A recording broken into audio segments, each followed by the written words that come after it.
installing a Kreg Tool Company fence on an old Craftsman Bandsaw. William Hovey Smith, 2016. I'm the owner of a new company, Hovey's Knives of China, and we're putting together our new shop. And in that shop is some old pieces of equipment like this 20-year-old bandsaw. And we are adapting it by putting some modern equipment on it. This is Hovey Smith, the Backyard Sportsman. And this is part of our new shop that we're setting up. And we have bought us some new equipment. But like the old saw about the bride, we have some old stuff too. Nothing barred in blue yet, but who's to say that might not come. This particular bandsaw is one that our bladesmith borrowed about 20 odd years ago and used it and put it up for a dozen years, and we just got it back and we're now refurbishing it. Well, like anything you might suspect, about 2 decades past, not everything is all that easy to come by anymore. These blades, for example, are 80-inch blades. That's now an uncommon size. Craftsman had this particular saw made in Taiwan. But you can get 80-inch blades or any other size blades for your bandsaw and have them custom made. And they're not that expensive, by the way. So I have had some blades made for this saw, which are on the way. This happens to be an old wood blade that he had in hand, and we're going to use it to cut up our woods. Now, one thing about the bandsaw and what we're doing, we're cutting very precise thicknesses of woods for scales. Now, I did some cutting in earlier videos, guiding the things by hand, and I was very quickly informed by several sources that this was first off damn dangerous. Second, my hands were altogether too close to the blade. Thirdly, I was not getting good control of the thickness, all of which were true. So what we're going to do is put a fence, so-called, on this bandsaw table, which is missing, as you see right now. Well, the thing about this fence is we went to a woodcraft store, which is a national chain, and we in fact bought a fence that does fit some Craftsman saws, but nothing that's all. Yeah. So we needed to mount 2 screw holes on this table, and no screw holes were there. Fortunately, we do have a local machine shop which does excellent work, and so we took the parts down there and had them drill and tap these 2 holes. Could I have done it myself? Well, yes, but not near as well or conveniently as they could, and the cost of me doing it was, well, not too terrible much different actually. So we now have the new table ready, and I'm going to show you how we put it on and how we attach the fence. I've just laid the table on the bandsaw itself. The way it goes on and off is this is a piece of cast iron, and somehow you have to get it around this blade, and that's what this slot right here is for. It allows you to put the table on and off and move it around with the blade on it by doing this sort of stuff, like this. So you actually take it and slide it through the slot, then you can turn it 90 degrees, and there are some pegs underneath that must go through holes in this cradle down here. Free one, there's the other. So this is a little bit of blind wiggling. 1 in, 2 in, okay. And now it's down in this cradle, and these are used to tighten it up. Now when I took the thing down there to be drilled, I put this side on there just to make sure they put the holes on the right surface. All right, so this is part of the fence that the cross piece that'll run here and adjust this way rides on. So we can start our holes. can start our holes here. There we go. And then one here.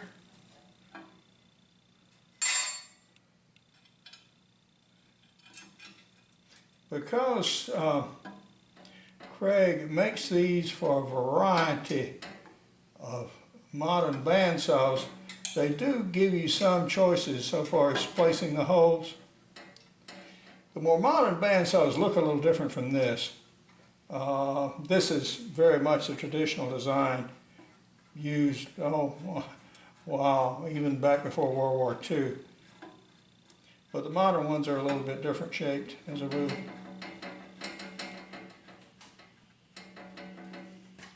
I'm just screw these in with the fingers because I am going to adjust it horizontally with a level. This is an 11mm wrench that we'll use to scarf it up with when we need it. And of course, now we do have a set of directions, which being a guy, we sometimes read. Okay. We're now getting to what is actually the fence part of the fence, and that is this member right here. And you use this as a guide to guide your work this way against the blade, and I'll show you how we do that. It's attached by these two thumb screws here that fit through these slots and tighten everything up.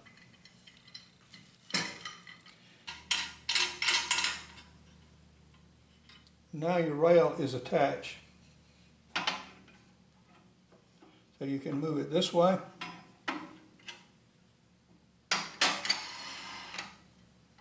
Okay. And you have your fence up, and the surface parallel to the blade.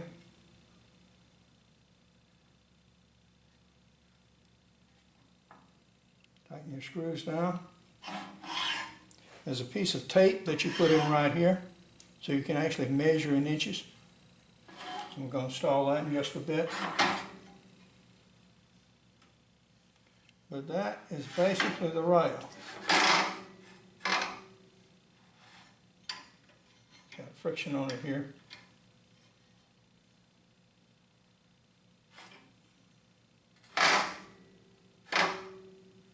Once you set it and lock it down, yeah, it's not going to go anywhere.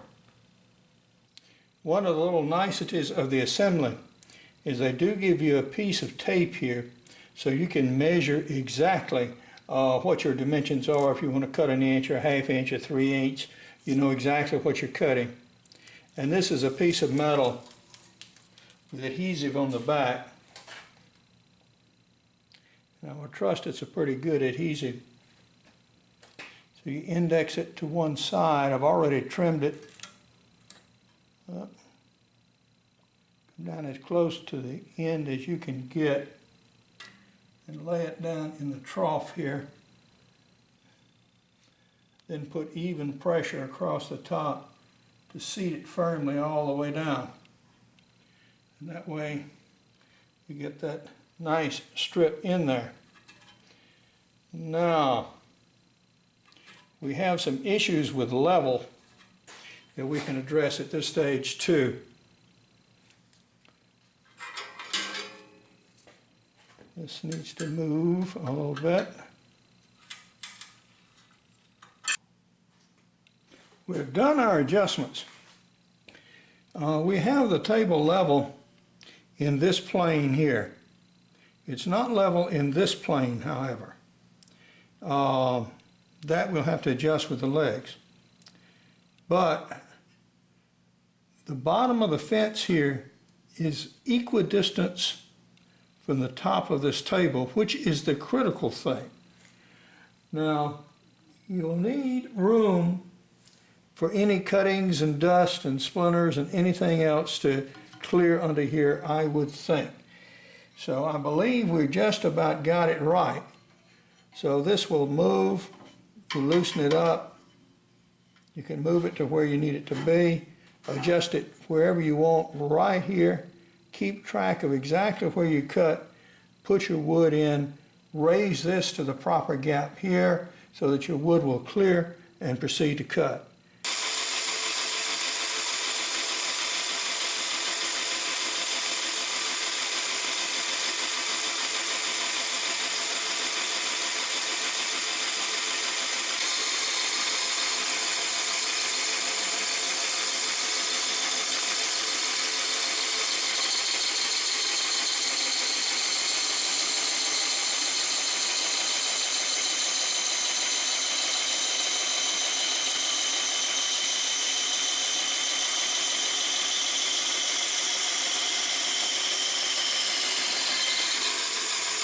Okay.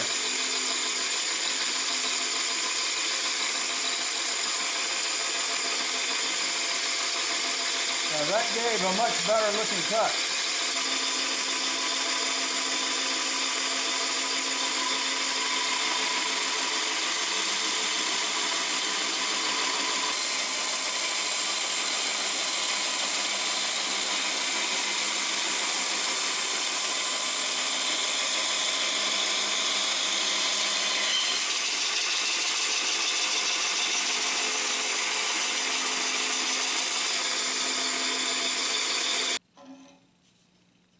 Now the result here is giving me a much smoother cut that will take much less dressing up on my belt sander to give me some good fitting scales.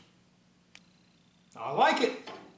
Yeah, the little critter even worked without the blade guy, but it did just fine. And we have our blanks now, and they're comparatively smooth. It'll take me very little to dress these up. And for now, this is Hovey Smith, reminding you to hunt what you eat and eat what you hunt. Be legal, be ethical, be safe, goodbye, God bless, and see you next time. This is our banner again with some of our interesting knives on it. And here is another view of the same prototype knives, and we are making these now out of stainless steel. And we have another series, a Billy Joe Rubidoux series, where we make knives out of found steels. And this is the bread knife that we're actually making right now and are cutting the new scales for it. Now, I am also the author of a series of outdoor books. Now, these include backyard deer hunting, extreme muzzleloading, crossbow hunting, and practical bow fishing, and all of these are very complete coverage of the subject materials. I also have business books, including ideas for new businesses, and here's a little blurb about me and about my book. Now, refurbishing this old piece of equipment saved a lot of money and also a lot of shop time. For more information on Hovey's Knives of China, you can go to the address below. For information on my books, blogs, and more than 525 videos, you can go to www.hoveysmith.com. Good hunting and good eating from the outdoors. Goodbye and God bless.